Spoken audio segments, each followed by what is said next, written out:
Hi everyone and welcome to the AltVR YouTube channel. At this channel we are showing you alternative and experimental applications in virtual reality. So this is not necessarily your channel for any VR gaming, but we're trying to show you interesting use that falls sort of outside of this category and focus on other aspects of the human experience. And in this episode we're going to take a look at storytelling in VR. Free and also award-winning storytelling. So we're going to take a look at The Book of Distance.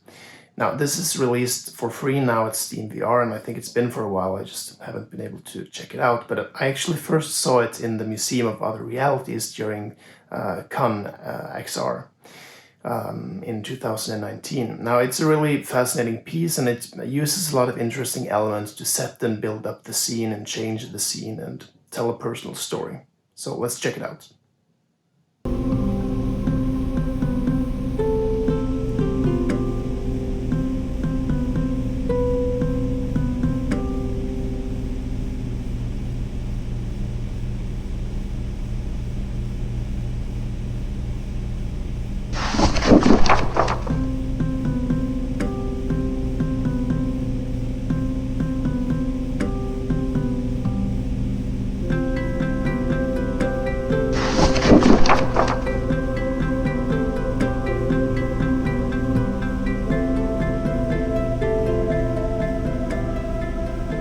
Those images are of my grandfather, Yonezo. I'm the kid in that one.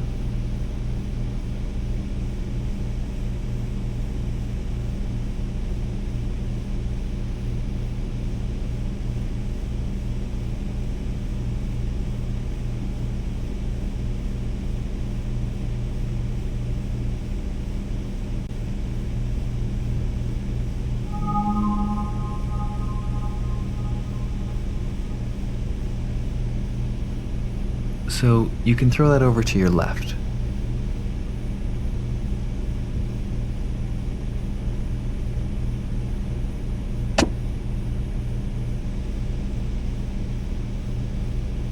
You have to look where you're throwing. Keep your eyes forward and follow through with your hand like this.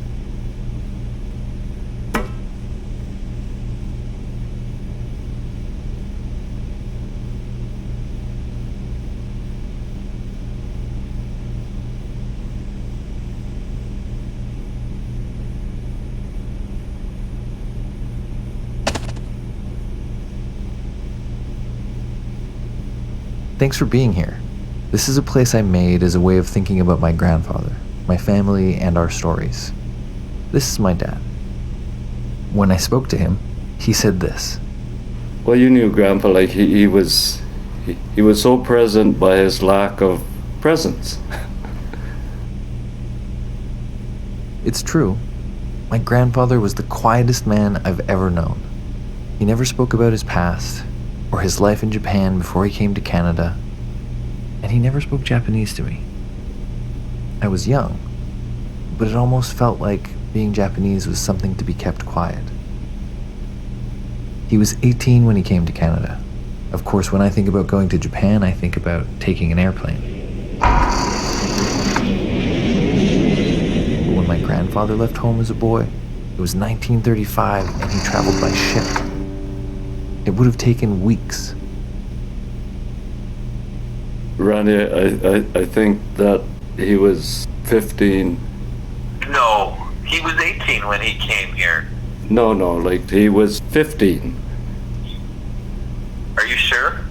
I would bet my life on it, but it is getting so short now it's not even worth that. Why? But why did he leave? He left because he had an older brother that had visited out here, and he was telling him about how great it was.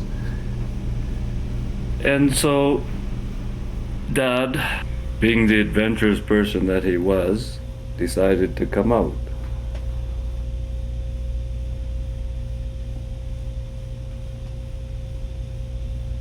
It was the 1930s. What did a house in Hiroshima look like? Like this? I know he had siblings, brothers, and a sister named Humiko.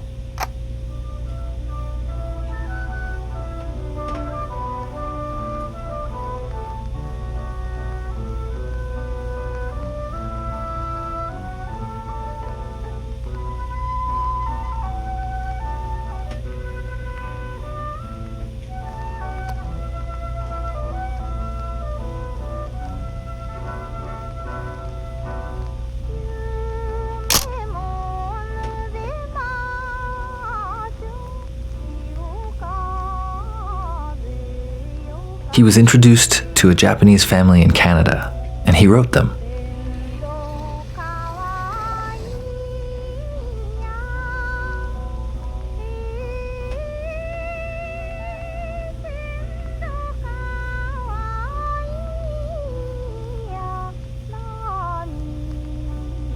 I wonder how he felt exchanging letters with people so far away, in a place he could only imagine.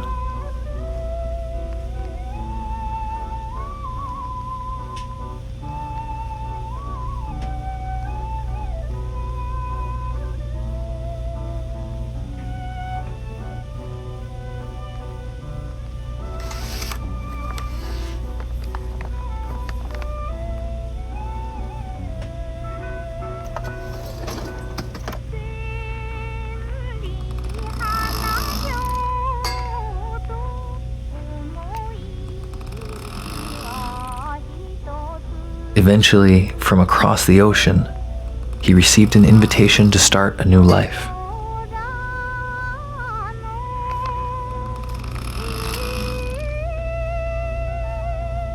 What did they learn about each other? My grandmother, born in British Columbia, was the eldest in a family of girls.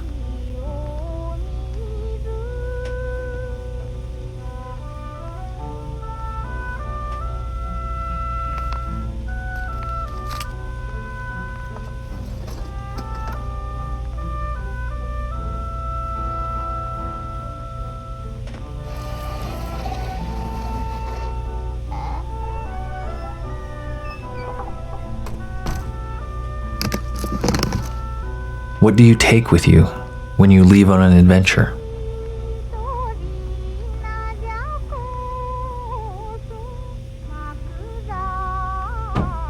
How did it feel to leave the only home he knew for a place he could only imagine?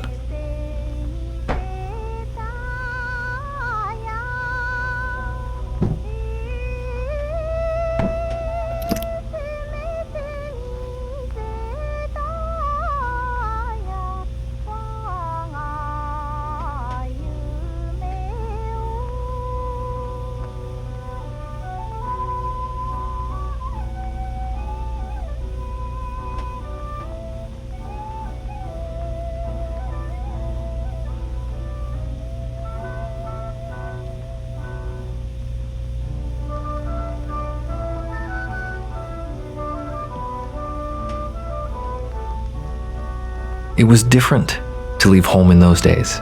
Did they even know if they would meet again? What did they say to each other as he left?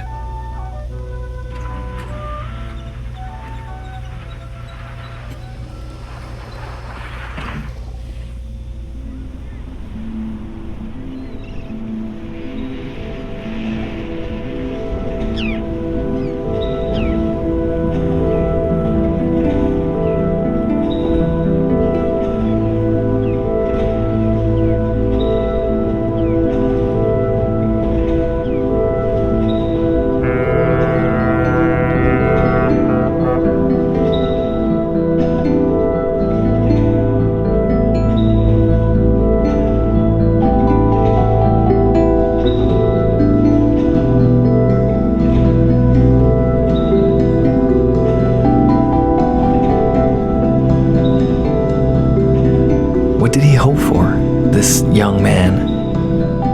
What did he think his future would look like?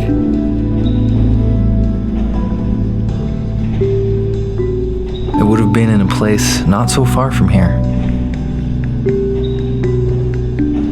I wonder what it looked like the moment they first saw each other.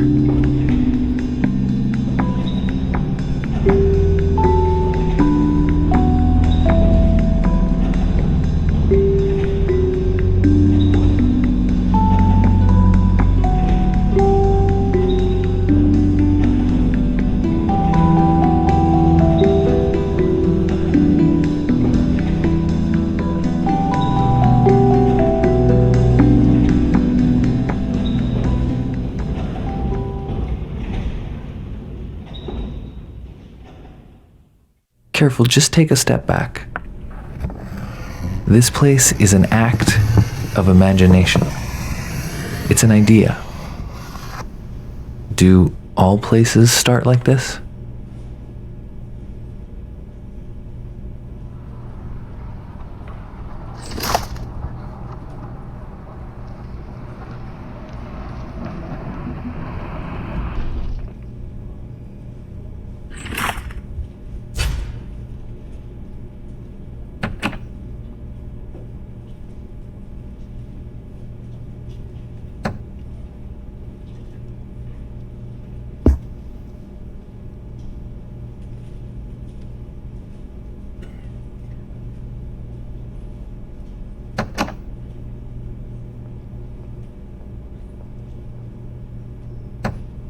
Here's yours.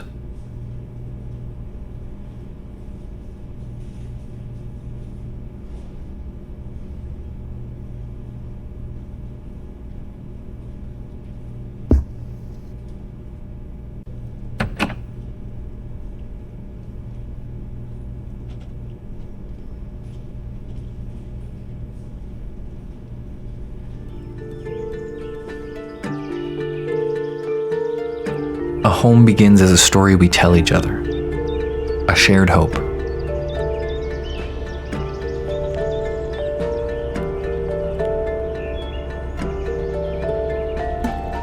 I think they were clearing the strawberry land at the time, because I can remember them talking of dynamiting out tree stumps to get rid of the stumps to clear the land for the strawberry fields and all that.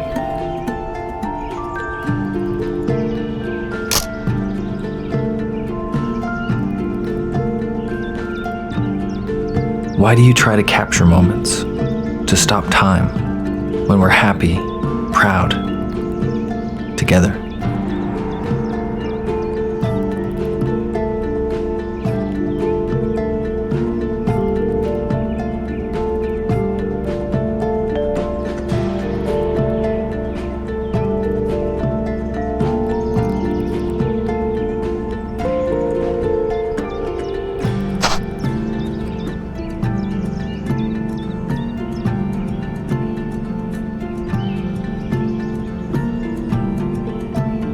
What was it like to build a home for your family with your own hands?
How did it feel to grow crops and build a business? To have your hopes and dreams come true?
A war had begun.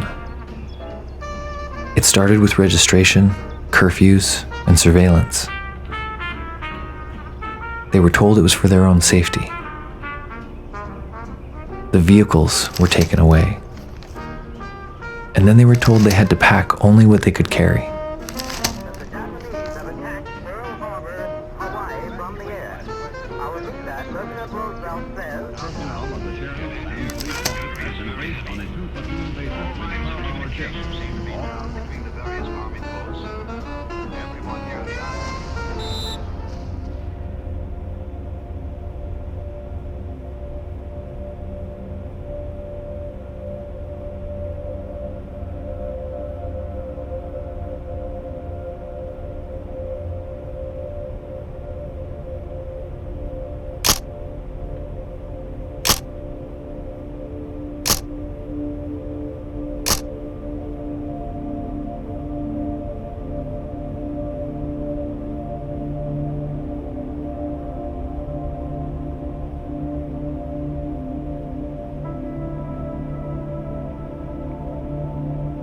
We were moved primarily because we were Japanese.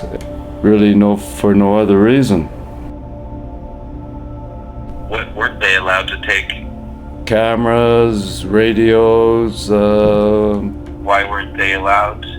by government regulations, I would think. Precautionary measures of spying and that sort of, Do you think that that was a real danger? never in my wildest dreams. I mean, people come here for a good life. They hope for a better life, and they were well on their way, trying to do that through hard work and everything else.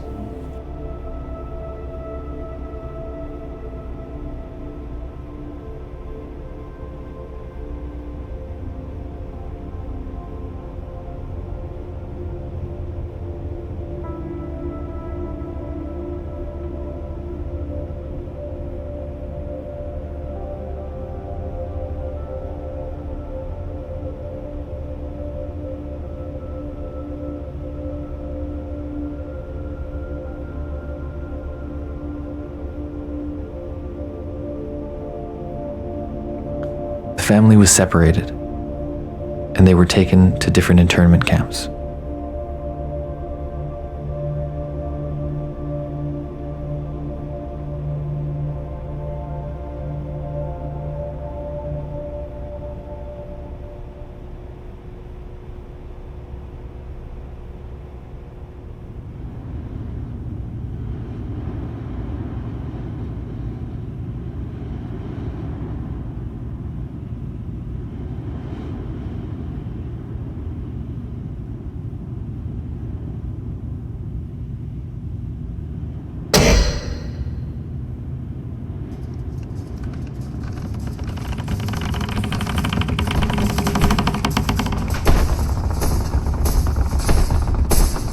I get lost at this point sometimes. I don't know how to show this moment. Images of the camps were controlled, and my grandfather refused to talk about what happened.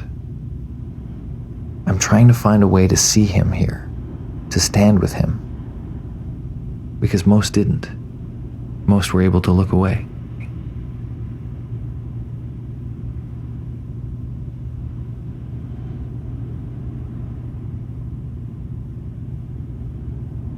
Who gets to tell us where to stand? On one side of a line or another? Whose safety gets to be more important than another? Whose fear gets to separate families? Eventually, my grandfather was told that if he agreed to go to Alberta and work under supervision, that he could reunite with his family.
There were no reports of threats or wrongdoing.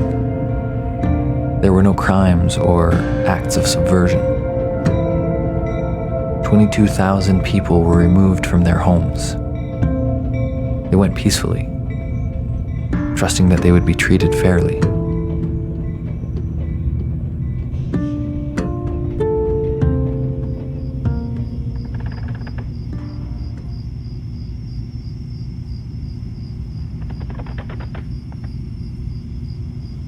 Humans being humans, there are some that believe their workers should have something reasonable to live in.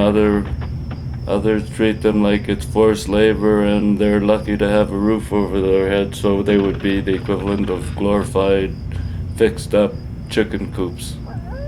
I can remember when we were staying in, we would hear the coyotes howling outside, and I can look through the knotholes in the siding to see them if the moon was shining right.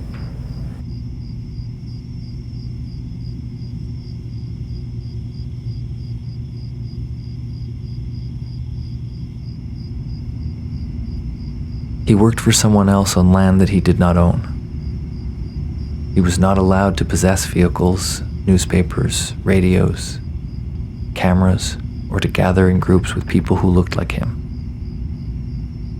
Eventually, he wrote letters, trying to learn about his situation. I have only the responses.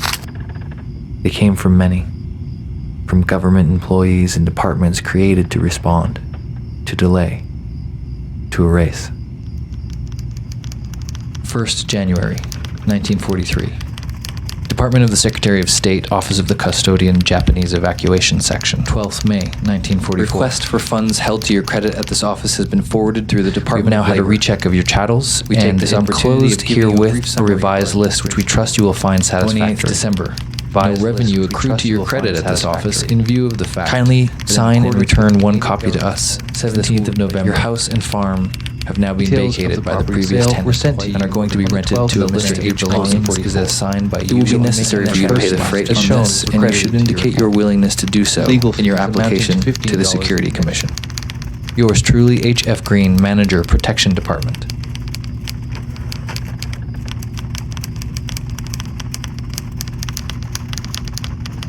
Eventually, after years, it must have become clear. The possessions, the heirlooms, the house and the land had been sold without their knowledge or consent, for money they would never see. He would never be able to go home. And then, later, he received news from further away.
Eventually, he learned that his sister had passed away when the bomb was dropped on Hiroshima.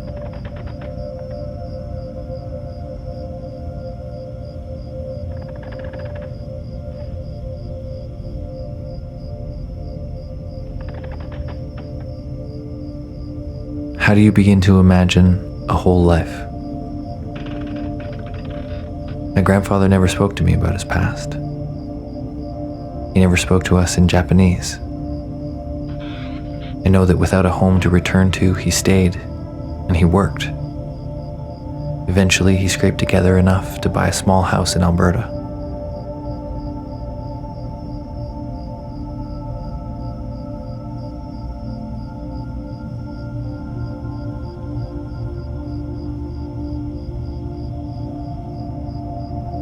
My father grew up in that house, watching my grandparents work 7 days a week to provide for him. And in turn, my father worked just as hard to create a better life for me. My father's never been to Japan.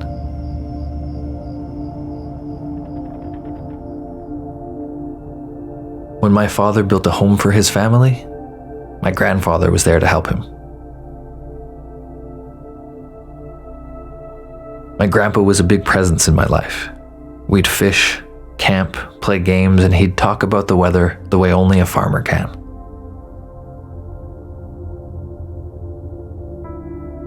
I didn't know about what happened to him during the war until I was already in high school. And when I asked him about being forced to sleep in cattle cars separated from his family, he refused to talk about it, only smiling and saying, "You can get used to anything."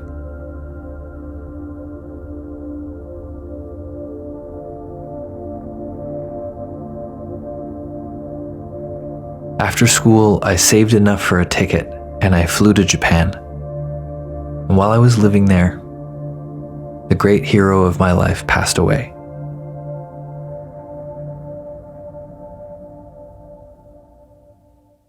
Oじいちゃんの生まれた場所を訪れました。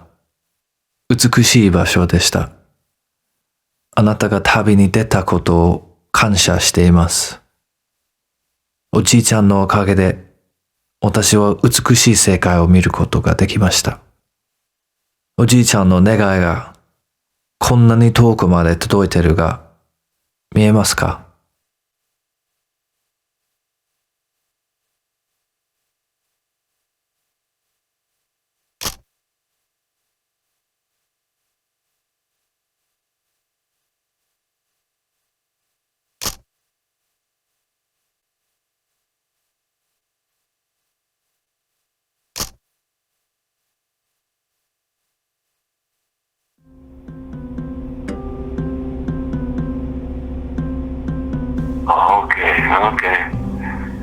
Okay, go to the next one. That looks like that. How old would he have been there? I don't know, pretty young, huh? Yeah. I mean, Yeah. I think that's a... Funny as I'm looking at this, I say to myself, yeah, I wish I'd talked to him more just to,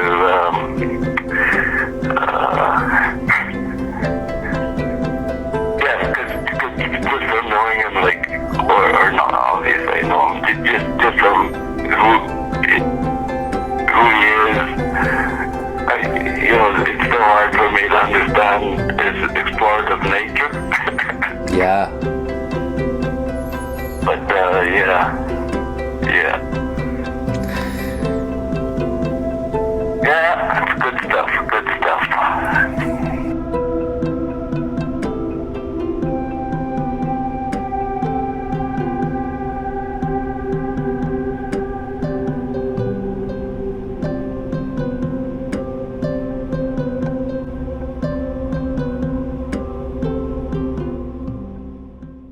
Alright, that was this video. I hope you enjoyed it. If you did, please take time to like the video and subscribe to the channel. This will help us to grow and we can create more content like this. Thank you.